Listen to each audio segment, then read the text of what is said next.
सभी विद्यार्थियों को नमस्ते। विद्यार्थियों, आज हम NIOS कक्षा 10 का जो सामाजिक विज्ञान विषय है उसका चैप्टर नंबर 2 पढ़ेंगे, मध्यकालीन विश्व। इससे पहले अपन ने प्राचीन विश्व के बारे में बातचीत की थी और उस लेसन को पढ़ा था। आज हम मध्यकालीन विश्व पढ़ेंगे। तो प्राचीन विश्व के बाद में यानी प्राचीन काल के बाद में मध्यकाल आया और उसके बाद में आधुनिक काल। तो जो मध्यकाल है वो प्राचीन काल और आधुनिक काल के बीच का समय है, जिसके तहत जैसे यूरोप है, रोम साम्राज्य है, उसमें किस किस तरह की सामाजिक व्यवस्था थी, कैसी आर्थिक व्यवस्था थी, वहाँ पर किनका शासन था, ठीक है, ये सभी इस पाठ के अंतर्गत पढ़ेंगे। फिर इस्लाम का उदय किस तरह से हुआ वो हम इस पाठ के अंतर्गत देखेंगे। कैसी इस्लाम के समय आर्थिक स्थिति क्या थी, उनकी सामाजिक स्थिति क्या थी, कैसी उनकी संस्कृति थी, वो हम इस पाठ के अंतर्गत देखेंगे। तो पढ़ते हैं इस पाठ को। तो पाठ का नाम है मध्यकालीन विश्व। पहला पॉइंट है मध्य युग में यूरोप। तो इस जो ये पार्ट आपको पढ़ाया जा रहा है ये एक नोट्स के रूप में है। जो आपका जो चैप्टर है उसमें मोस्ट जो इम्पोर्टेंट फैक्ट है वो सारे इस लेसन के अंतर्गत लिए गए हैं और इस नोट्स में वो लिए गए हैं, ताकि आपको जो चैप्टर है वो बहुत बड़ा होता है, वो इतना नहीं पढ़ना पड़े और शॉर्ट के अंदर आपके नोट्स के रूप में आप इस चैप्टर को पढ़ के जाओगे तो आराम से आपके क्वेश्चन के आंसर आप कर पाओगे। तो पढ़ते हैं इस लेसन को। मध्य युग में यूरोप। तो मध्य युग में यूरोप की क्या स्थिति थी इसके बारे में अपन जानेंगे। मध्यकाल को मध्य युग भी कहा कहते हैं। तो मध्यकाल को मध्य युग भी कहते हैं क्योंकि जैसा कि नाम से जाहिर है ये वह काल है जो प्राचीन काल से पहले आता है। देखो, ये वह काल है जो प्राचीन काल के बाद में, ये पहले थोड़ा मिस्टेक हुआ प्रिंट में कि प्राचीन काल के बाद में और आधुनिक काल के पहले आता है। मध्यकाल की उपलब्धियों और गौरव आधुनिक काल की दिशा में महत्वपूर्ण कदम थे। तो मध्यकाल में जो भी उपलब्धियां हुई, जो भी गौरव हुए, मतलब कि जो भी प्रसिद्धि हुई उस समय, वो आधुनिक काल की दिशा में एक महत्वपूर्ण कदम थे, क्योंकि मध्यकाल के बाद में आधुनिक काल आता है। ये एक मायने में आधुनिक काल की जड़ मध्यकालीनता में है। तो एक मायने में अगर देखा जाए तो आधुनिक काल की जड़ किस में है? मध्यकालीनता में है। इस्लामी जगत के लिए ये एक ऐसा काल था जब एक सभ्यता का जन्म हुआ। इस्लामी जगत यानी इस्लाम का जब जन्म हुआ, ठीक है, इस्लामिक सभ्यता का जन्म हुआ, तो ये एक ऐसा काल था जिस समय एक सभ्यता का जन्म हुआ और वह परवान चढ़ी और अपनी बुलंदियों पर पहुंचा। भारत में मध्यकाल मेलजोल और संश्लेषण का युग था। यूरोप में मध्यकाल की शुरुआत में भौतिक और सांस्कृतिक उपलब्धियां थोड़ी कम थी, लेकिन यूरोप वासियों ने जीवन स्तर में बहुत सुधार, ज्ञान विज्ञान की नई संस्थाएं और चिंतन की नई प्रणालियां विकसित की और वे साहित्य एवं कला में बहुत उन्नत स्तर पर पहुंचे। तो देखो, यूरोप में क्या हुआ, मध्यकाल की शुरुआत में उस समय यूरोप के अंदर भौतिक और सांस्कृतिक उपलब्धियां तो थोड़ी कम थी, ठीक है, लेकिन वहाँ पर ज्ञान और विज्ञान की नई संस्थाएं स्थापित हुई, नई चिंतन प्रणाली विकसित हुई और साहित्य और कला के क्षेत्र में यूरोप में बहुत ज़्यादा उन्नति हुई। दरअसल जो नए विचार उभर कर आए उन्होंने न सिर्फ यूरोप बल्कि शेष दुनिया को भी प्रभावित किया। अगला है रोम साम्राज्य का पतन। रोम साम्राज्य पश्चिमी और पूर्वी क्षेत्र में बटा चुका था। पश्चिम प्रांतों की राजधानी रोम था। देखो, रोम साम्राज्य कितने भागों में बढ़ गया? पश्चिम और पूर्वी क्षेत्र में वो बढ़ गया, जबकि जिसमें पश्चिमी प्रांत की राजधानी क्या थी? रोम था, जबकि कुस्तुतुनिया पूर्वी प्रांतों की राजधानी थी। तो देखो, दोनों प्रांतों की राजधानी भी अलग अलग हो गई और ये रोम साम्राज्य पूर्वी भाग में पश्चिमी भाग में बढ़ गया। तो पूछा जाएगा पश्चिमी प्रांत की राजधानी क्या थी? रोम। और पूर्वी प्रांत की राजधानी कुस्तुतुनिया। रोम सम्राट कांस्टेंटाइन ने 330 ईस्वी में बेजंतिया के पुराने यूनानी शहर में पूर्वी क्षेत्रों की नई राजधानी स्थापित की थी। तो पूर्वी क्षेत्र को उन्होंने क्या किया? राजधानी स्थापित किया। किसने स्थापित किया? बेजंतियों के पुराने यूनानी शहर में। ये किसने स्थापित किया? रोम सम्राट कांस्टेंटाइन ने, जो 330 ईस्वी में बेजंतिया के पुरानी यूनानी शहर में जो पूर्वी क्षेत्र को ही उन्होंने अपनी राजधानी घोषित की थी। नई राजधानी उसके नाम पर कुस्तुतुनिया के रूप में जानी गई। पश्चिमी हिस्सों में साम्राज्य का पतन व पूर्वी हिस्सों में रोम साम्राज्य टिका रहा। तो देखो, पश्चिमी हिस्से में तो साम्राज्य क्या हो गया? पतन हो गया, जबकि पूर्वी हिस्से में रोम साम्राज्य टिका रहा, जो पूर्वी रोम साम्राज्य या बेजंतिया साम्राज्य के नाम से जाना गया। गांत, वंडल, विसिगात और फ्रेक जैसे विभिन्न जर्मनी कबीलों के हमलों के बाद पश्चिम में रोम साम्राज्य ढह गया। तो इसके अंतर्गत क्या हुआ? तो गांत, वड्डल, विशिगात और फ्रेक ये क्या एक जातियां हैं जिसके कारण जो है जर्मनी कबीले हैं ये, ठीक है, जिसके कारण पश्चिमी रोम साम्राज्य क्या हो गया? ढह गया।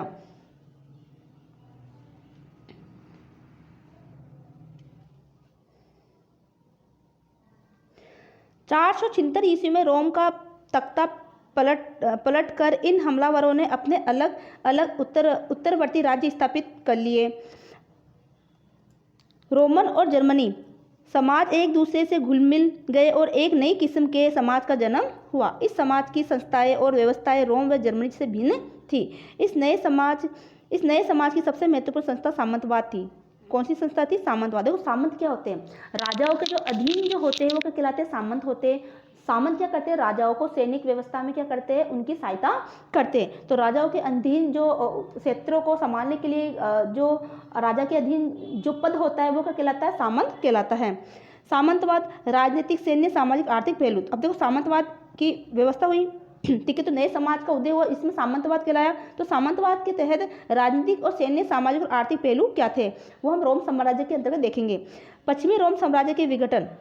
जर्मन लोगों ने एक बड़ा साम्राज्य स्थापित किया। देखो पश्चिमी रोम साम्राज्य का विघटन हो गया, ठीक है, और जर्मन लोगों ने एक बड़ा साम्राज्य स्थापित किया। यह कोरोलिंगाई साम्राज्य था। तो कौन सा साम्राज्य था ये? कोरोलिंगाई, जो 9वीं सदी के मध्य में बाहरी हमलों की वजह से बिखरने लगा था। 9वीं सदी के मध्य में जो बाहरी हमले यहाँ पर हुए जिसके कारण ये साम्राज्य बिखरने लगा। इससे हुई राजनीतिक उथल पुथल से एक नई किस्म की राजनीतिक व्यवस्था का जन्म हुआ जिसे सामंतवाद कहते थे। तो इसमें जो राजनीतिक उथल पुथल हुआ इससे नई किस्म की राजनीतिक व्यवस्था का जन्म हुआ जिसे क्या कहते हैं? सामंतवाद। सामंतवाद राजनीतिक प्रभुसत्ता का एक श्रेणीबद्ध संगठन था। तो जो राजनीतिक प्रभुसत्ता थी उसका क्या था? एक श्रेणीबद्ध संगठन। जिस तरह सीढ़ियाँ होती है, ठीक है, सीढ़ियों पर जो होती है तो हमें ऊपर तक पहुंचना होता है। तो मान लो ऊपर वाला पद कौन सा था? राजा का था, और नीचे उसके जो सामंत लोग थे जो सभी तरह की सभी जगहों की जो व्यवस्था को संभालते थे। इस व्यवस्था में राजा बड़े सामंत, डक्यूक, छोटे सामंत, बैरन, नाइट, सिर्फ सामंत राजा से अपना अधिकार पाते थे। तो ये सामंत जो है ये सामंतों की श्रेणी बताई गई है सारी। तो ये क्या करते थे? सामंतों से जो ये सामंत है राजा से अपने अधिकार पाते थे। वे अपने अपने क्षेत्रों में सर्वशक्तिमान होते थे। तो अपने अपने क्षेत्र में क्या होते थे? सर्वशक्तिमान। मान लो एक ही बड़ा सा क्षेत्र है, ठीक है, इन क्षेत्रों को राजा अकेला नहीं संभाल पाता था तो क्या करता था? इन क्षेत्रों को छोटे छोटे है ना हिस्सों में बांटता था। इस हिस्सों को संभालने के लिए वहाँ पर सामंत की नियुक्ति करता था। अब ये सामंत क्या था? इस क्षेत्र का देखा जाए तो सामंत अपने आप में क्या कहलाया? एक तरह से एक जिम्मेदार व्यक्ति हो जाता था, ठीक है, तो अपने आप में वो वहाँ का एक प्रभुसत्तापूर्ण व्यक्ति हो जाता था और वो सर्वशक्तिमान होता था, ठीक है, और इन सबके ऊपर कौन होता था? राजा होता था। तो इस तरह से यहाँ पर स्थिति होती थी। तो ये सर्वशक्तिमान होते थे। रोम साम्राज्य में सारी शक्तियाँ राजा के हाथ में केंद्रित थी। इस व्यवस्था में राजनीतिक सत्ता व्यापक रूप से विकेंद्रित थी। विकेंद्रित होना मतलब कि बटी हुई थी, ठीक है। हर स्तर पर सामंत अपने से ऊपर वाले के प्रति निष्ठा जताते थे क्योंकि सामंत के रूप में बटी हुई थी। तो इस तरह से ये विकेंद्रित थी यहाँ की सत्ता। तो सामंत क्या करते थे? हर स्तर पर सामंत अपने से ऊपर वाले के प्रति निष्ठा जताते थे। अब सामंत से ऊपर कौन था? सामंत से ऊपर राजा थे, ठीक है, और उनसे प्राधिकार प्राप्त पाते थे। उनसे कुछ अधिकारों प्राप्त करते थे। अपने से बड़े के महातर जागीरदार कहलाते थे। अब देखो कुछ सामंत के नीचे कौन होते थे? जागीरदार होते थे। सामंत माथरों के बीच संबंध निजी प्रकृति का था। तो जो सामंत है और माथर यानी जो जागीरदार थे उनके बीच जो संबंध है वो निजी प्रकृति का था। दोनों के बीच रिश्ता बनाने के लिए एक लंबा चौड़ा अनुष्ठान कराया जाता था जिसमें माथर जागीरदार जिंदगी भर तक सामंत की सेवा करने की कस्में खाता था। इसके तहत तो क्या करता था कि वो सामंत की जिंदगी भर तक क्या करेगा? सेवा करेगा। ऐसी कस्में वो अनुष्ठान के अंतर्गत खाता मतलब जो अनुष्ठान जो करवाया जाता था उसके अंतर्गत जो माथर थे, जो एक जागीरदार की पदवी होती थी, वो सामंत की सेवा करने की कस्में खाता था। इसके साथ ही वह सामंत का संरक्षण कबूल करता था कि वो उस सामंत के अंडर में रहेगा और उनका पूरा संरक्षण प्राप्त करेगा। संरक्षण तहत सामंत को जब भी जरूरत पड़ती मातहत को उसे एक खास संख्या में सैनिकों की व्यवस्था करनी होती थी। देखो सामंत क्या करता था? जागीरदारों को संरक्षण देता था, उनको सुरक्षा प्रदान करता था, ठीक है, तो उसके बदले सामंत को जब भी कभी सैनिकों की आवश्यकता पड़ती तो जागीरदारों को यानी कि मातहत यानी कि जागीरदार उनको सैनिकों की व्यवस्था सामंत को करवानी पड़ती थी। इसके बदले में सामंत उसे अनुदान देता था। तो उसके बदले सामंत क्या देता था? वो जागीरदार को अनुदान भी देता था जो कि आमतौर पे मातहर और उसके सैनिकों के भरण पोषण के लिए ज़मीनें होती थी। तो वो अनुदान के रूप में क्या देता था? ज़मीनें देता था। तो ये ज़मीनें क्या होती थी? जो कि सैनिकों के लिए और उस मातहत यानी जागीरदार के लिए एक ज़मीन का लंबा चौड़ा ज़मीन का जो मालिक होता था वो जागीरदार कहलाता था। ये जागीरें यानी कि ज़मीनें उनको कहाँ से मिलती थी? सामंत के जरिए मिलती थी, ठीक है। तो वो जागीरदार वो ज़मीन किस रूप में काम आती थी? मातहत और उसके सैनिकों के भरण पोषण के काम में आती थी। इस तरह के अनुदान को फीफ या युडम कहते थे। इसी से यूडलिक सामंतवाद विकसित हुआ। अगर पूछा जाए यूडलिक सामंतवाद कैसे विकसित हुआ, तो आपको ये लिखना है कि इसी से यूडलिक सामंतवाद विकसित हुआ। यही सामंतवाद का सैन्य पहलू है। इन्हें राज्य भी चुनौती नहीं दे सकता था। राजनीतिक हलचल और अशांति के दौर में भी किसानों ने सामंतों की तरह संरक्षण पाना चाहा। देखो, किसानों की स्थिति उस समय बहुत दयनीय थी, है ना। तो किसान की जो स्थिति दयनीय थी, तो उस समय राजनीतिक हलचल हो रही थी, अशांति हो रही थी, उसके बावजूद भी किसानों ने भी सामंतों जैसा ही संरक्षण पाना चाहा। ये एक आर्थिक संकट का दौर था। किसानों के पास आमतौर पर कम संसाधन थे, उनके पास खेत नहीं थे और न ही खेती बाड़ी के पर्याप्त संसाधन थे। उन्हें प्राप्त करने के लिए अपनी आज़ादी गिरवी रखी और जमीन से बंध गए। तो उन्होंने क्या किया, संसाधन नहीं थे तो संसाधनों को प्राप्त करने के लिए उन्होंने क्या कर लिया कि अपनी आज़ादी सामंतों के नीचे गिरवी रख दी, ठीक है, और ज़मीन से बंध गए। तो अगर वो गिरवी रखी गई तो उस ज़मीन से वो बंध गए कि जब तक वो गिरवी वो ज़मीन छूटेगी नहीं, तब तक वो वहीं पर बंधुआ मजदूर के लिए काम करते रहेंगे। और बाद में ऐसे कानून का प्रावधान किए गए जो किसानों की ज़मीन से हटने या सामंतों को कहीं और जाने से रोकते थे। मुक्त किसानों ने संरक्षण मांगा, तब उन्हें अपनी आज़ादी खोनी पड़ी। आज़ादी खत्म होने से किसानों को धमकाते और सताते थे। तो आज़ादी खत्म हो गई तो सामंत लोग क्या करते थे, किसानों को धमकाते थे, उनको सताते थे। जमीन से बंधे और सामंतों को पूरी तरह अधीन मध्यकालीन यूरोप के इन आश्रितों किसानों को भूदास कहा जाता था। तो जो किसान जमीन से बंधा हुआ था कि उसको उसी जमीन पे काम करना है, ठीक है, और आश्रित किसके आश्रित थे, वो किस पर निर्भर थे, सामंतों जागीरदारों पर निर्भर थे। तो ऐसे जो किसान है वो क्या कहलाते थे, भूदास, यानी वो भूमि का दास हो गया। उनको उन्हीं भूमि पर काम करना जिस भूमि पर उन्होंने कर्जा लिया है, ठीक है। पूरी तरह भूदासों का शोषण, इसके द्वारा संपत्ति का बड़ा हिस्सा शोषण के जरिए सृजित किया गया था। तो इस तरह से भूदासों का क्या होता था, शोषण होता था, और एक संपत्ति का बहुत बड़ा हिस्सा शोषण के तहत जो जागीरदार है, सामंत है, उनके पास चला जाता था। सामंतों के नियंत्रण वाली समूची जमीन मेनर यानी गड्डी कहलाती थी। जो सामंतों के अधीन थी वो जमीन क्या कहलाती थी, गड्डी कहलाती थी या मेनर कहलाती थी। मेनर 3 हिस्सों में बटी होती थी। एक हिस्सा डीमेन कहलाता था। जायदाद का यह हिस्सा सामंत के सीधे प्रबंधन के तहत होता था। तो डीमेन जो है ना, उसका हिस्सा सीधा सामंत के प्रबंधन में होता था। मेनर के दूसरे हिस्से में भूदासों की जोत होती थी। तो मेनर का जो दूसरा हिस्सा था, यानी 3 भागों में बटा हुआ था मेनर, तो मेनर का दूसरा हिस्से में भूदासों की जोत होती थी। भूदास वही किसान जो बंधुआ मजदूर के रूप में कार्य कर रहे हैं। इसके अलावा मैदानी हिस्से थे जिन पर अपने पशुओं को चराने का अधिकार सबको प्राप्त था। भूदासों के जोत पर अधिकार रखने वाले को सामंत के मेनर काश्तकार माना जाता था। काश्तकार सामंत को लगान श्रम सेवा के रूप में अदा करते थे। तो काश्तकार क्या करते थे, सामंत को लगान देते थे। लगान किस रूप में देते थे, वो श्रम सेवा के रूप में, यानी वो फ्री में जाके वहाँ पर काम करते थे। श्रम सेवा हफ्ते में कुछ खास दिन डिमेंड पर काम करना पड़ता था। खेती के दिनों में भूदास को हल जोतना, बुआई, कटाई, इस तरह की अवैतनिक सेवाओं में भवन निर्माण और ईंधन के लिए लकड़ियाँ काटने जैसे कष्ट साध्य कार्य शामिल थे। तो किस तरह के काम करते थे भूदास, जो फ्री में किए जाते थे, ठीक है। तो हल जोतना है, बुआई है, कटाई है, इस तरह के अवैतनिक काम, यानी उनको उसका कोई वेतन नहीं मिलता था क्योंकि वो भूदास के रूप में काम कर रहे हैं, ठीक है। और साथ में कभी कभी उनको भवन निर्माण के कार्य में लगा दिया जाता था। ईंधन काटने के लिए, ये ईंधन इकट्ठा करने के लिए, लकड़ियों काटने जैसे कष्टदायी कार्य उनको करने पड़ते थे। तो एक तरह से किसानों का उस समय शोषण हो रहा था। रोजमर्रा की जरूरत की करीब तमाम चीज़ें जैसे कि लोहे के सामान बनाने के लिए भट्टी, गेहूं पीसने के लिए चक्की, रोटी बनाने के लिए तंदूर और शराब बनाने के लिए अंगूर पेरने के कोल्हू मौजूद थे। किसानों को इन उपकरणों के इस्तेमाल करने के लिए मजबूर किया जाता था। तो ये कोल्हू, आपने सुना कोल्हू का बेल, ठीक है। वो कोल्हू एक तरह का एक संसाधन होता था जिससे कि जो रोटी आटा पीसने की चक्की चलाने के लिए, रोटी तंदूर से या फिर शराब निकालने के लिए उसका इस्तेमाल किया जाता था। तो किसानों को इन कोल्हू को चलाने के लिए मजबूर किया जाता था तथा सामंत इसका शुल्क मनमाने ढंग से वसूल करते थे। अगला है सामंती अर्थव्यवस्था में परिवर्तन, खुशहाली व संकट। तो सामंती अर्थव्यवस्था में भी क्या आया, परिवर्तन आया। 10वीं सदी के दौरान उत्पादन की सामंती व्यवस्था में महत्वपूर्ण परिवर्तन आए। 11वीं और 12वीं सदी में यह व्यवस्था पूरे यूरोप में फलती फूलती रही। कृषि तकनीक में सुधार के कारण कृषि उपज में इजाफा हुआ। रोमन काल से इस्तेमाल में आने वाले हल्के हल अरेस्ट्रम की जगह एक नए हल ने ले ली जो चेरिये कहलाता था। तो आपको पूछा जाए चेरिये क्या कहलाता है, तो चेरिये एक हल का नाम है जो कि रोम में प्रयोग करने वाला जो पुराना हल था अरेस्टम कहते थे उसको, उसकी जगह एक नया हल आया जिसको चेरिये कहलाता था। नया हल भारी था, यह पहियों से युक्त था, उसे बैलों का दल खींचता था।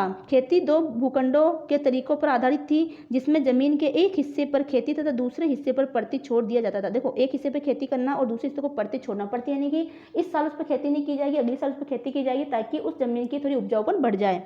बाद में 3 भूखंडों का तरीका अपनाया गया जिसमें 1/3 जमीन परती छोड़ दी जाती है, 1/3 जमीन पर शरद फसल उगाई जाती है और बाकी पर बसंत फसल उगाई जाती है। जमीन के सिर्फ तीसरे हिस्से को परती छोड़ देने से फसल बोई गई जमीन का क्षेत्र काफ़ी बढ़ गया था। इससे उपज में कई गुना बढ़ोतरी हुई। देखो, जब जमीन का एक हिस्सा परती छोड़ दिया जाता है तो फसल का जो बोया गया हिस्सा यानी उसमें फिर उत्पादन ज़्यादा अच्छा होता था। इसमें उपज की कई गुना बढ़ोतरी हुई। कृषि में विस्तार के साथ ही शहरों का विकास, स्थानीय हाट, सड़क निर्माण, नदी और समुद्री रास्तों का व्यापार के लिए उपयोग, वस्त्र निर्माण उद्योग, कारखाना, दस्तकारों के संघ आदि से मध्यकालीन शहरों का महत्व बढ़ गया। अतः सामंती संबंध ग्रामीण इलाकों से तोड़ने वाले महत्वपूर्ण कारक बने। तो ये था सामंती व्यवस्था। अगला है आर्थिक प्रगति का रुझान। तो उस समय कुछ आर्थिक प्रगति हुई। आर्थिक प्रगति की तरफ क्या क्या रुझान हुए?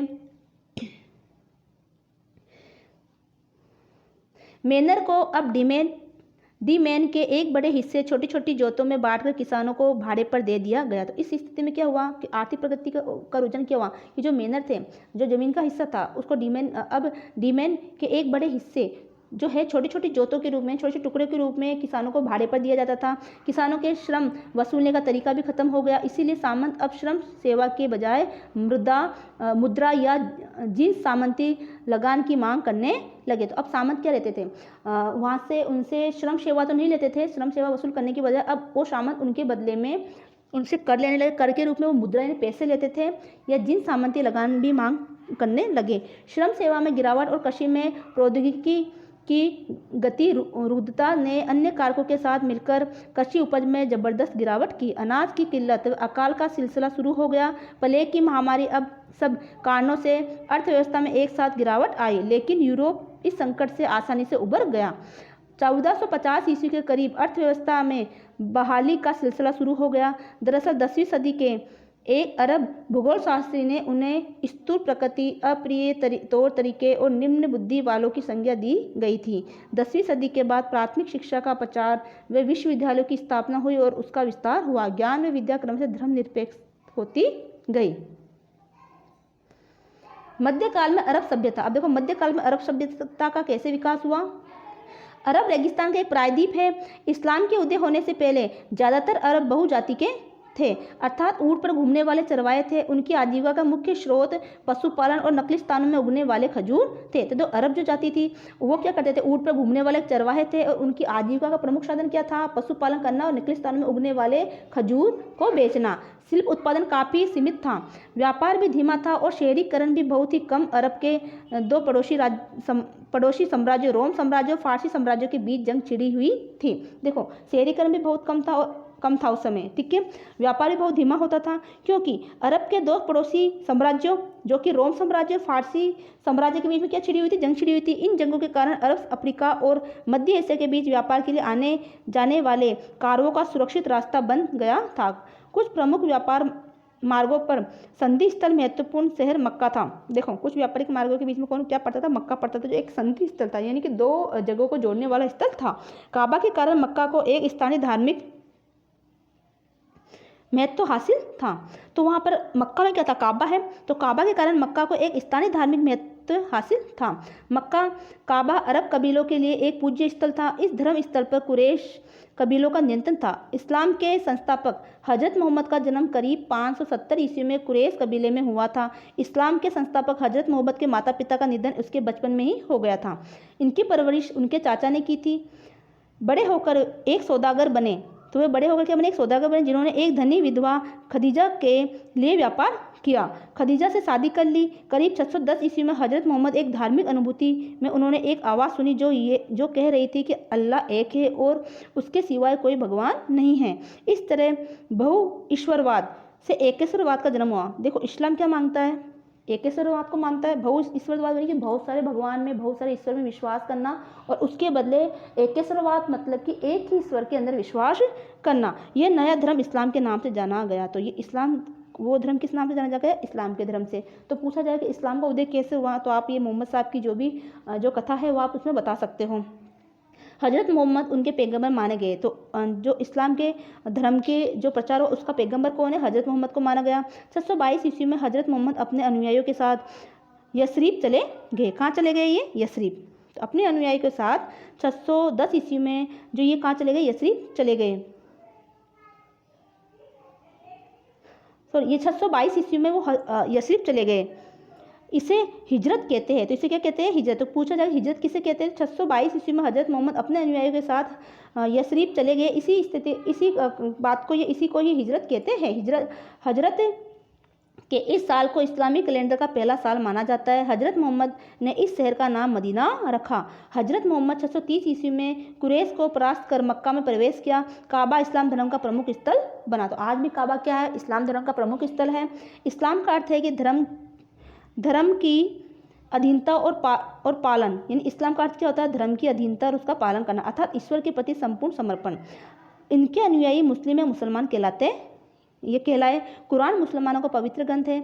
उनके संदेश थे कि सदाचार, दया, करुणा का जीवन बिताना, निश्चित समय पर नमाज और रोज़ा जैसे धार्मिक अनुष्ठान करना, हज यात्रा करना, कुरान का पाठ करना शामिल है। तो इस तरह से जो इस्लाम के कुछ नियम बताए गए। अगला है इस्लाम का प्रचार। देखो इस्लाम का प्रचार किस तरह से हुआ? तो हज़रत साहब ने इस्लाम का जो है इस्लाम की जो है एक नई धर्म की उन्होंने नींव रखी। ठीक है, अब इस्लाम का प्रचार कैसे हुआ? हज़रत मोहम्मद की मृत्यु के बाद उनके निकटतम अनुयायी यानी हज़रत मोहम्मद की बातों को मानने वाले, उनके नक्शे कदम पर चलने वाले लोग। ठीक है, तो हज़रत मोहम्मद की मृत्यु के बाद उनके निकटतम अनुयायी यानी उनके शिष्यों ने उनके ससुर अब्बू बकर को खलीफा बनाया। खलीफा बनाने यानी कि वहाँ का उनका एक अनुयायी यानी उनका एक धर्म गुरु बना दिया गया।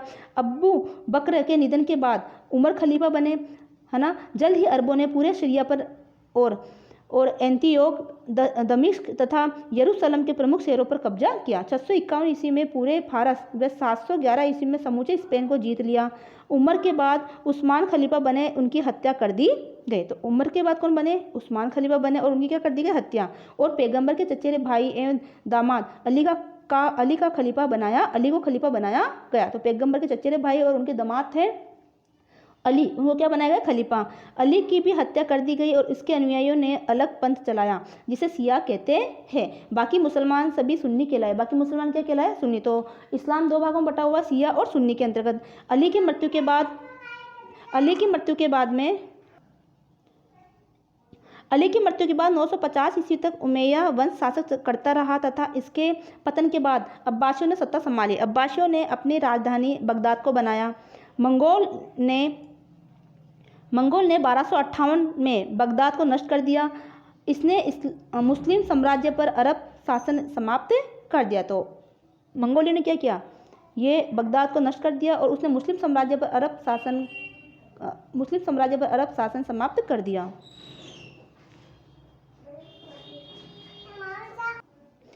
अगला है इस्लामी सभ्यता की सांस्कृतिक और बौद्धिक उपलब्धि। देखो इस्लामी जो संस्कृति है उसकी सांस्कृतिक और बौद्धिक क्या क्या उपलब्धि रही। हज़रत मोहम्मद के समय से लेकर करीब 1500 ईस्वी तक इस्लामी संस्कृति और समाज उल्लेखनीय रूप से स्वदेशी और गतिशील रहे। तो हज़रत मोहम्मद के समय से लेकर करीब 1500 ईस्वी तक इस्लामी संस्कृति और समाज है वो उल्लेखनीय रूप से क्या रही?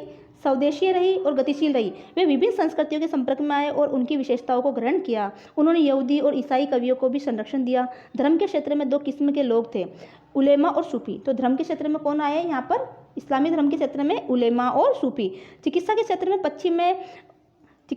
में पश्चिम में अबिसीना के नाम से मशहूर इब्न सीना ने तपेदिक की संक्रामक प्रकृति की खोज की। तो संक्रामक प्रकृति की खोज किसने की थी? अबेसीना के नाम से मशहूर इब्न सीना ने तपेदिक की संक्रामक प्रकृति की खोज की। पश्चिम में राजेश के नाम से मशहूर अल राजी मध्यकालीन विश्व के महानतम नैदानिक चिकित्सक थे। नैदानिक चिकित्सक का मतलब होता है कि बीमारी की जांच पड़ताल करने वाले चिकित्सक कौन हुए उस समय? जो अली राजी। फारस, सीरिया और मिस्र के महत्वपूर्ण शहरों में आधुनिक पद्धति पर संगठित कम से कम 34 अस्पताल थे। रसायन क्षेत्र में अन्य चीज़ों के अलावा सोडा के कार्बोनेट, फिटकरी, सोरा, नमक के तेजाब, नाइट्रिक अम्ल और सिल्वर नाइट्रेट जैसे अनेक रसायनों की खोज की। अंकगणित, रेखागणित और त्रिकोणमिति के क्षेत्र में महान प्रगति की। तो ये सारी क्या प्रगति है? ये इस्लामी सभ्यता और संस्कृति की जो प्रगति हुई उस समय बौद्धिक विकास जो भी हुए उसके बारे में यहाँ पर बताया गया है कि किस तरह से वहाँ चिकित्सा क्षेत्र में प्रगति हुई, नैदानिक चिकित्सा का किस तरह से विकास हुआ, कौन कौन से ऐसे डॉक्टर हुए उनके नाम भी यहाँ पर बता रखे हैं। अंकगणित का विकास हुआ, रेखागणित, त्रिकोणमिति के क्षेत्र में भी यहाँ पर महान प्रगति हुई। अगला है मध्यकालीन भारतीय सभ्यता। उत्तर भारत में पाल, परिहार और राष्ट्रकूट के 3 प्रमुख राज्य थे। तो उत्तर भारत देखिए, उत्तर भारत में पाल है, परिहार और राष्ट्रकूट, ये 3 प्रमुख राज्य थे। दक्षिण में देश के प्रायद्वीपीय हिस्सों में चोल वंश का प्रभुत्व था। पश्चिम में मध्य एशिया की विजय के बाद महमूद गजनी ने भारत पर आक्रमण किया। तो महमूद गजनी ने क्या किया?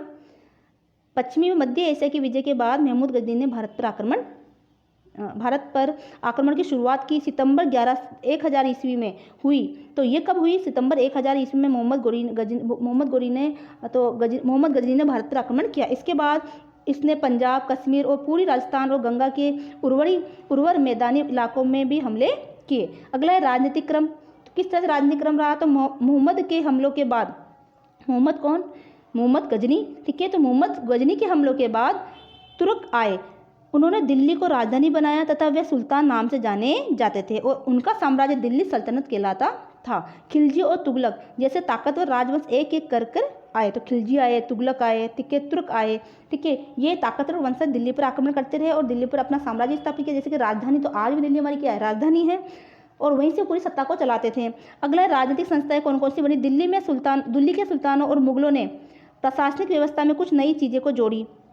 दिल्ली सल्तनत में सैनिक कमांडरों को इक्ता दिया जाता था। इक्ता क्षेत्रीय इकाई है। सुल्तान जब भी आदेश करेगा वे अपने सैनिकों से सैन्य सहायता करेगा। मुगलों की प्रणाली ज़्यादा व्यापक नहीं थी। राजस्व और भूमि लगान पर उनकी नियंत्रण ज़्यादा गहरा था। तो मुगल क्या करते थे? ज़्यादातर भूमि पर लगान वसूल करने में, राजस्व वसूल करने में ही वो अपना ध्यान केंद्रित करते थे। उन्होंने मनसबदार बहाल किए। मनसबदार यानी कि एक क्षेत्र पर जैसे सामंत छोड़े जाते थे उसी तरह मनसबदार छोड़े जाते थे, जो वास्तव में ओहदा या रुतबा होता था। तो मनसबदार क्या होता था? एक तरह का ओहदा होता था, एक तरह का रुतबा होता था, जो एक अधिकारी की योग्यता और उनके अधीन सैनिकों के आधार पर तय किया जाता था कि उस अधिकारी का जो ओहदा क्या है, पदवी क्या है, उसके पास कितनी सैनिक शक्ति है ना, और वो कितना खुद ताकतवर, उसके आधार पर मनसबदार का जो पद निश्चित किया जाता था। अगला है अर्थव्यवस्था।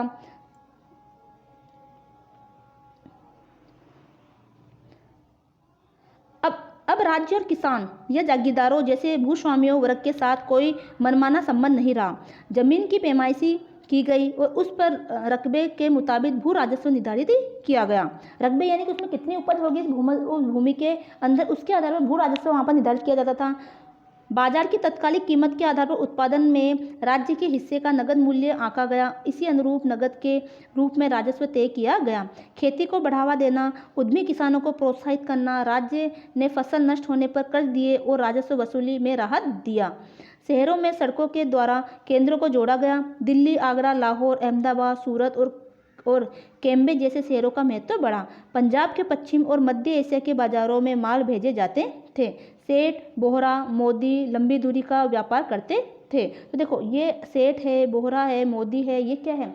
ये एक जाति है जो व्यापारी जाति थी, जो लंबी दूरी की क्या करते थे? व्यापार करते थे, जो खासकर खाद्य पदार्थों का व्यापार करते थे। सर्राफा या सराफ मुद्रा बदलने वाले थे और हुंडिया जारी करते थे। हुंडिया यानी कि मुद्रा बदलना, एक देश की मुद्रा को अपने देश में बदला जाता है। जैसे कि आज हमारे इराक, ईरान कई लोग मतलब नौकरी करने जाते हैं, काम करने जाते हैं, तो वहाँ की मुद्रा को वो यहाँ भारत की मुद्रा में चेंज करते हैं। तो वो क्या होता है? बदलना होता है, मुद्रा बदलना कहता है। तो हुडिया के जरिए वो बदलते हैं। अगला सांस्कृतिक और धार्मिक जीवन। इसमें जाति व्यवस्था और ब्राह्मणों के एकाधिकार पर सवालिया निशान लगाए।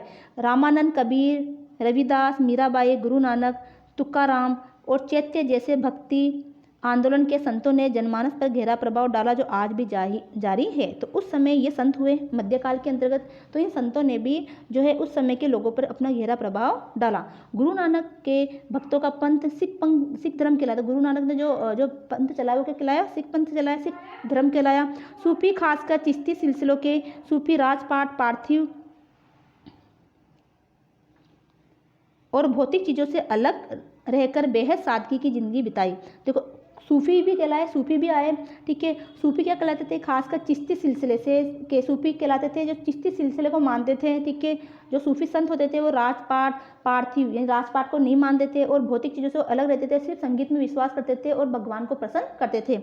तुलसीदास का रामचरितमानस और मलिक मोहम्मद जायसी का पद्मावत, वो बंगाल में अलाल की रचना, मराठी में एकनाथ और तुकाराम की रचना इसी काल में लोकप्रिय हुई। कुतुब मीनार, अलाई दरवाज़ा और गियासुद्दीन तुगलक के मकबरे जैसे तुगलक कालीन विभिन्न स्मारक दिल्ली सल्तनत के काल की वास्तुकला के शानदार उदाहरण हैं। 5 महल, बीरबल का महल और इबादत खाना जैसे फतेहपुर सीकरी के स्मारक, दिल्ली में हुमायूं का मकबरा, सिकंदरा में अकबर का मकबरा, आगरा का इतामदुद्दौला का मकबरा और बेशक ताजमहल मुगल वास्तुकला की शानदार मिसालें हैं। इनकी हिंद इस्लामी शैली के आत्मसात करने की प्रक्रिया गहरी है। तो इस तरह से ये पाठ हमारा होता है कंप्लीट। अब देखो इससे संबंधित कुछ प्रश्न यहाँ पर दे रखे हैं, जैसे कि मध्यकाल में यूरोप के समाज में सर्वाधिक महत्वपूर्ण संस्था कौन सी थी? तो सर्वाधिक महत्वपूर्ण संस्था कौन सी थी? सामंतवाद थे, हमने पढ़ा है। मुस्लिम धर्म के आखिरी पैगंबर माने जाते हैं वे है उस्मान, ठीक है। उस्मान थे, उस्मान के कबीले से ही थे अली जी, ठीक है, वो है। सिख धर्म के गुरु थे, सिख धर्म के गुरु कौन थे? सॉरी ये तो मुस्लिम धर्म के आखिरी पैगंबर माने जाते थे, वह हजरत मोहम्मद। कौन माने जाएंगे? हजरत मोहम्मद। सिख धर्म के गुरु थे, तो सिख धर्म के गुरु कौन थे? गुरु नानक। सिख धर्म के गुरु कौन थे? गुरु नानक थे। तो यहाँ आंसर आएगा गुरु नानक। अगला है मैनर, ये गढ़ी किसे कहते हैं? तो ये हमने पढ़ा है। मतहल जागीरदारों को दिया गया सामंत अनुदान क्या कहलाता है? डिमेंस में से क्या तात्पर्य है? खेतिहर मजदूर क्या थे? इस्लाम शब्द का क्या अर्थ है? इस्लाम के उदय से पहले ज़्यादातर अरब किस जाति के थे? ये कुछ प्रश्न दे रखे हैं यहाँ पर, वो आप इसमें देख के कर सकते हो। साथ में आपके पास अगर बुक होगी तो बुक में भी कई तरह के क्वेश्चन दे रखे हैं, तो उससे भी आपकी तैयारी हो सकती है, ठीक है। तो उम्मीद है कि आपको ये वीडियो पसंद आएगा और आपको ये पाठ समझ में आ रहा होगा। तो मिलते हैं अगले वीडियो में, तब तक के लिए धन्यवाद।